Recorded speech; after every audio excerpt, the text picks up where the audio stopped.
हरे कृष्णा। तो आज हम इस वीडियो में गीता जी का अध्याय 2 का श्लोक 17 पढ़ेंगे। और अगर आपको ये वीडियो अच्छी लगती है तो आप इसको लाइक कर सकते हैं, शेयर कर सकते हैं और मेरे चैनल को सब्सक्राइब कर सकते हैं।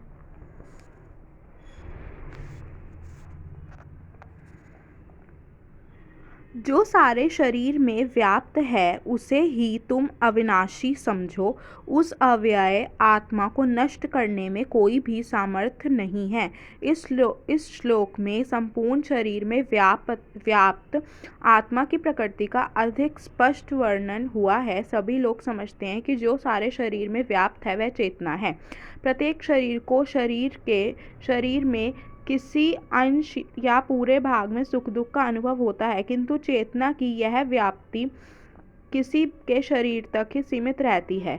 एक शरीर के सुख तथा दुख का बोध दूसरे शरीर को नहीं हो पाता है। फलतः प्रत्येक शरीर में व्यष्टि आत्मा है और इस आत्मा की उपस्थिति का लक्षण व्यष्टि चेतना द्वारा परिलक्षित होता है। इस आत्मा को बाल के अग्रभाग के 10,000वें भाग के तुल्य बताया जाता है।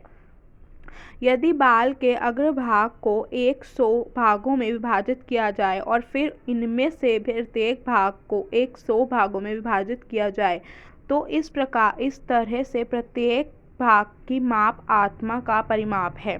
इसी प्रकार यही कथन निम्नलिखित श्लोक में मिलता है। आत्मा के परमाणु के अनंत कण हैं जो माप में बाल के अगले भाग नोक के 10,000वें भाग के बराबर हैं।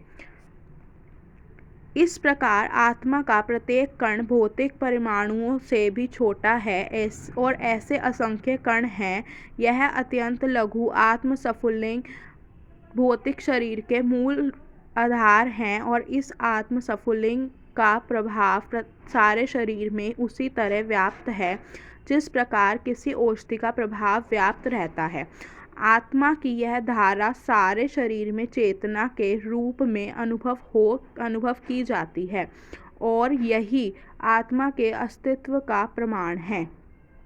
सामान्य से सामान्य व्यक्ति भी समझ सकता है कि वह भौतिक शरीर चेतना रहित होने पर मृतक हो जाता है और शरीर में इस चेतना को किसी भी भौतिक उपचार से वापस नहीं लाया जा सकता। अतः यह चेतना भौतिक सहयोग के फलस्वरूप नहीं है, अपितु आत्मा के कारण सूक्ष्म आत्मा की ओर अधिक विवेचना हुई है।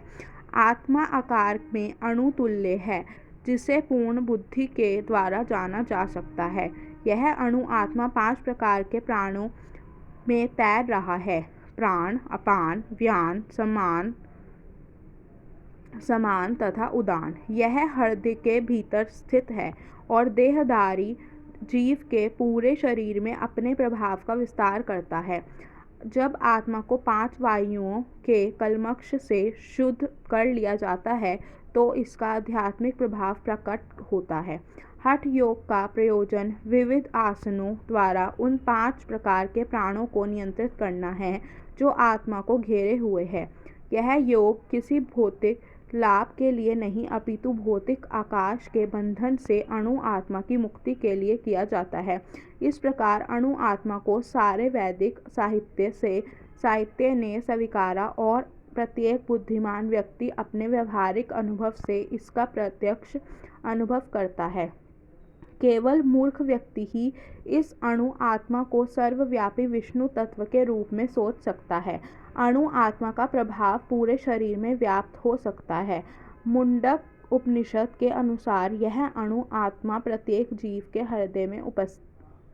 हृदय में स्थित है और चूंकि भौतिक विज्ञानी इस अणु आत्मा को माप सकने में असमर्थ है, अतः उनमें से कुछ यह अनुभव करते हैं कि आत्मा है ही नहीं। व्यष्टि आत्मा तो निस्संदेह परमात्मा के साथ साथ हृदय में है और इसलिए शारीरिक गतियों की सारी शक्ति शरीर के इसी भाग से उद्भूत है।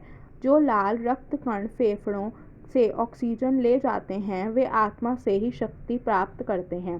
अतः जब आत्मा इस स्थान से निकल जाता है तो रक्तोत्पादक संलयन बंद हो जाता है। औषधि विज्ञान लाल रक्त कणों की महत्ता को तो स्वीकार करता है, किंतु वह यह निश्चित नहीं कर पाता कि शरीर का स्रोत आत्मा है। जो भी हो, औषधि विज्ञान यह स्वीकार करता है कि शरीर की सारी शक्ति का उद्गमन स्थल हृदय है। पूर्ण आत्मा के ऐसे अणुकणों की तुलना सूर्य प्रकाश के कणों से की जाती है। इस सूर्य प्रकाश में असंख्य तेजोमय अणु होते हैं। इसी प्रकार परमेश्वर के अंश उनकी किरणों के परमाणु स्फुलिंग हैं और प्रभा या पराशक्ति कहलाते हैं। अतः चाहे कोई वैदिक ज्ञान का अनुगामी हो या आधुनिक विज्ञान का, वह शरीर में आत्मा के अस्तित्व को नकार नहीं सकता। भगवान ने स्वयं भगवद गीता में आत्मा के इस विज्ञान का विशद वर्णन किया है। धन्यवाद।